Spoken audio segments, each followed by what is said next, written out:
안녕하세요. 김동민입니다. NCS 지역능력 6급 이론 자원관리, 그 중에서도 오늘 자원 분석에 대한 내용을 함께 살펴보도록 하겠습니다. 지난 시간에 자원 계산에 대한 내용을 살펴봤습니다. 자원 계산 문제가 어떤 유형으로 출시가 되는지, 거기서 중요한 게 무엇인지 체크를 해봤고요. 오늘은 자원 분석입니다. 자원 분석이라고 얘기를 하는 건 크게 두 가지로 나눌 수가 있겠습니다.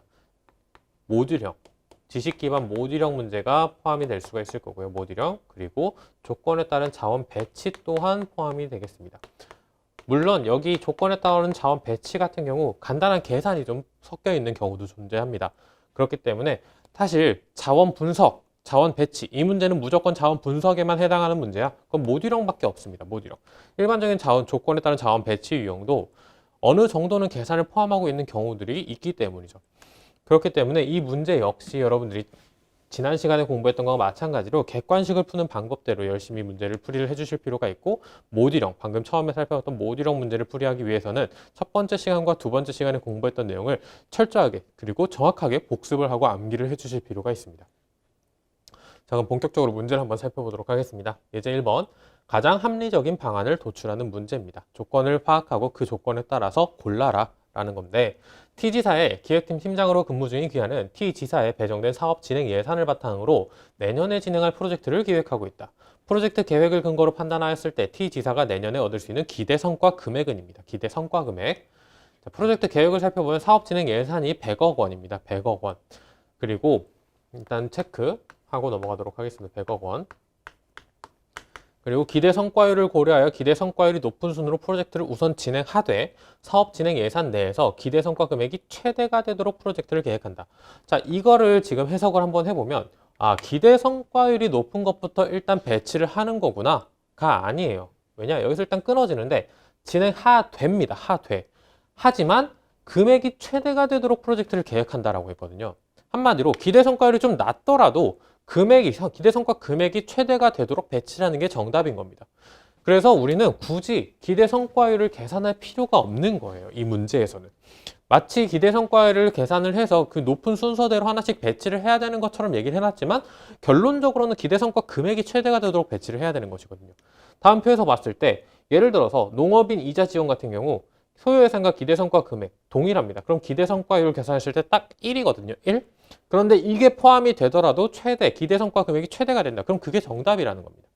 그렇기 때문에 반드시 문제를, 조건을 정확하게 파악을 해주실 필요가 있습니다. 조건을 정확하게. 그래서 이제 하나씩 다 기대 성과율이 얼마고, 어떻게 되느냐, 이걸 계산하는 게 아니라 보기를 한번 살펴볼 겁니다. 보기. 185억, 기대 성과 금액이 185억이 되는 게 있다. 그럼 그게 바로 정답이 되겠죠. 185억이 되는 거 무엇이 있을까요? 185억이 되는 거 두 개 더해주면 160억이 될 텐데, 더 이상 추가로 가능한 거, 이게 가능하지만 175억이 되겠네요. 이거 이렇게 세 개 하면 딱 100억으로 진행이 가능하고 성과 금액 175억입니다. 일단 그러면 175억이 있으니까 1, 2, 3번은 정답이 아닌 거예요. 185억이 있는 것만 살펴보면 되겠습니다. 185억. 185억이 가능한 거 살펴보면 이렇게 세 개를 묶어보면 70, 45, 70, 140, 185, 그리고 75억에 25억, 딱 100억이네요. 정답은 185억 5번입니다. 5번. 굳이 기대 성과율을 계산 안 해도 된다라는 겁니다. 굳이. 왜냐? 결국 결론적으로는 기대 성과 금액이 최대가 되는 항목을 고를 거기 때문에. 자, 그래서 이 문제 정답 간단하게 5번으로 체크하고 넘어가실 수가 있겠고, 다음 문제로 넘어갑니다. 업무의 우선순위를 결정하는 문제. 동그라미 기업 생산직 근로자인 권주임이 업무 목록을 바탕으로 업무 매뉴얼을 정리할 때 제품 개발 및 생산 절차에 따라 해야 할 업무를 순서대로 바르게 나열한 것입니다. 제품 개발 및 생산 절차 1단계부터 쭉 나와 있습니다. 시장조사, 아이디어 선정, 설비 및 재료 준비, 제품 생산 및 점검, 완성품 출하. 저기 문제는 업무 순서대로죠. 업무 순서대로. 그럼 가장 먼저 시장조사에 해당하는 게 무엇인지 찾아봅니다. 고객의 니즈를 충족할 수 있는 제품의 기능을 논의한다. 지금 당장 어떤 게 필요한지를 묻는 겁니다. 시장을 조사하는 게 아니라, 시장은 타사에서 판매하고 있는 제품의 기능을 분석하는 겁니다. 판매하고 있다는 건 이미 시장을 구성하고 있고, 구성하는 제품이 어떤 것인가. 이게 바로 니은이 시장 조사 단계죠. 니은이 시장 조사 단계. 그 다음 아이디어 선정. 아이디어가 바로 제품의 기능을 논의한다. 니은 기억으로 연결이 될 겁니다. 니은 기억으로 연결되는 게 있는지를 이 정도쯤에 살펴보는 거예요. 정답은 바로 3번이네요. 더 이상 볼 필요가 없습니다. 정확하게 두 가지 정도, 또는 첫 번째 니은으로 니은이 첫 번째다라는 걸 찾았으면 정답은 일단 3번 아니면 4번이겠구나로 압축을 한 다음에 그 다음으로 살펴본 건 기억 아니면 디귿 둘 중에 하나인 겁니다. 기억 디귿. 기억 디귿 봤을 때 이것과 불량품의 원인 둘 중에 뭐가 아이디어 선정에 포함이 되느냐? 불량품 원인 파악보다 당연히 제품의 기능을 논의하는 거겠죠. 그래서 정답은 3번이다 라고 체크를 하고 넘어가 주시면 되는 거예요. 이걸 처음부터 끝까지 하나씩 다 살펴봐서 기억, 니은, 기억, 리을, 디귿, 미음이겠구나 라고 한 다음에 답을 3번을 찾으면 시간이 그만큼 오래 걸린다는 겁니다. 우리는 시간을 최대한 절약하고 정확하게 문제를 풀이하는 게 목적이기 때문에 객관식 풀이하는 방법대로 계속 문제를 풀이를 해 나가고 있습니다. 자, 다음 문제 예제 3번입니다. 적절한 자원관리 방법을 판단하는 문제입니다. 다음은 효과적인 자원관리를 위한 자원관리의 과정을 순서대로 바르게 나열한 것. 자, 이 문제는 보자마자 딱 떠오르시는 게 하나 있어야 됩니다. 바로 자원관리 기본 과정이죠. 우리 첫 번째 시간에 공부했던 겁니다. 파악부터 시작해서 무슨 자원이 얼마나 필요한지, 무엇이 얼마나 필요한지 정확하게 파악을 해서 그 다음 수집으로 넘어갑니다. 수집. 내가 지금 혹시 우리 회사나 우리 집에 따로 보유하고 있는 것들이 있는지 그것도 끌어모으고 부족한 건 또 끌어모아야 돼요. 부족한 건 역시 끌어모아야 됩니다. 이게 수집. 여기서 중요한 거 바로 여유분이라고 말씀드렸고요. 여유분. 수집했으면 언제 어디서 어떻게 활용해야 가장 효율적일지 계획을 세우고 마지막이 수행 단계였습니다. 마지막 수행 단계. 이게 머릿속에 바로 떠오르신다면 읽으면서 답이 나오겠죠. 가장 먼저 필요한 자원의 종류의 양파악 이게 1번이고요. 다음 수집 2번입니다. 리을, 디귿으로 시작하는 것 답은 5번. 이렇게 간단하게 풀이를 할 수 있는 문제입니다. 이런 문제는 절대 틀려서는 안 됩니다. 그리고 시간도 절대 오래 걸려서도 안 되고요. 이건 보자마자 읽으면서 답이 쭉 나와서 30초 안에 문제를 딱 풀이하고 정확하게 정답 맞추고 넘어가야 하는 그런 유형의 문제입니다. 모듈형에서 여러분들이 시간을 끌리시면 절대 안 돼요. 모듈형은 정확하고 빠르게 풀고 넘어가서 여기서 시간을 세이브하는 문제로 여러분들이 만드셔야 합니다. 본격적으로 유형 공략 문제 한번 살펴보겠습니다. N은행 인사팀의 원사원은 최종 점수가 가장 높은 지원자를 입사 전형 우수 직원으로 채용하는 업무를 하였다. 개정 후 최종 점수 산출 방식에 따라 지원자별 최종 점수를 산출했을 때 입사 전형 우수 직원으로 채용된 지원자의 최종 점수는입니다. 그럼 개정 전 볼 필요 없죠. 그냥 개정 후만 봅니다.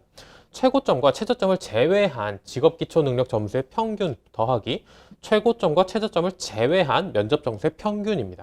한마디로 여기 나와 있는 것 중에 최고, 최저 지우고 평균 보겠다. 이 정도로 요약할 수가 있겠죠.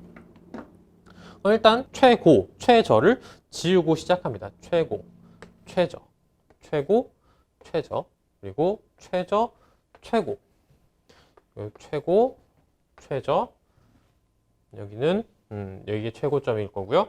이게 최저점이네요. 마찬가지 최고점. 일단 5점은 다 지우고 시작해도 되겠죠. 5점은 다 최고점일 겁니다. 무조건. 그리고 1점도 다 지우고 시작해도 되겠죠. 1점도.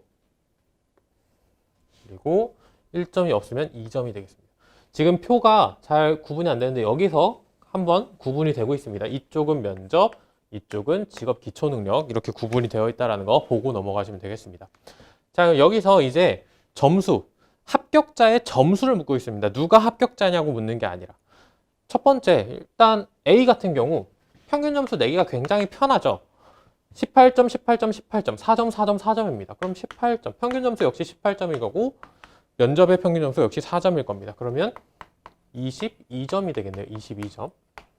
일단 A는 22점입니다. A 22점. 그리고 3, 4, 2점. 3, 4, 2. 그러면 면접 점수는 A가 B보다 높습니다. A가 더 높죠. 면접 점수는 A가 B보다 높은데 구분 17점, 18점, 19점이면 평균 점수 18점이거든요. 그러면은 A 점수가 일단 A 점수가 B보다 높습니다. B가 몇 점인지 굳이 계산을 안 하겠지만 그렇기 때문에 B는 합격자가 아닐 거니까 더 이상 계산할 필요가 없고 3점, 3점, 3점 면접 점수 1점 A가 더 높고요. 16, 17, 18이면 직업기초능력 점수도 A가 더 높습니다. 그러면 A가 역시 C보다 높으니까 C도 계산 안 할 거고요. 3, 3, 3, 16, 19, 19 역시 16과 19, 19의 평균 점수 18점이고 여기는 3점이네요. A가 D보다 높습니다. 다음 16, 17, 18 16, 17, 18의 평균 점수 17점입니다. 17점. 그리고 2, 3, 4 여기는 3점이 평균이겠네요. 역시 볼 필요 없고 그럼 정답은 22점 4번으로 체크가 되는 거죠. 모든 항목들을 다 계산해서 비교를 하고 정답을 정확하게 찾아내는 것보다는 이렇게 간단하게 대소 비교를 해서 비교해서 이것만 계산하면 답이 나오겠구나. 이런 식으로 문제를 풀이하시는 게 훨씬 더 빠르고 여러분들이 정확하게 문제를 풀이하실 수 있는 방법이 됩니다. 그렇기 때문에 이런 간단한 문제, 이거 평균 점수 하나씩 다 구해봐야지. 특히나 뭐 2점, 3점, 5점 같은, 2, 3, 4점 같은 경우 뭐 3점. 물론 이거는 이제 소수점이 나오지 않기 때문에 계산 자체가 어렵지는 않으시겠지만 그래도 이런 쉬운 문제에서부터 여러분들이 연습을 해주셔야 나중에 조금 어려운 문제나 복잡한 문제로 갔을 때도 이 방법을 활용하실 수가 있게 됩니다.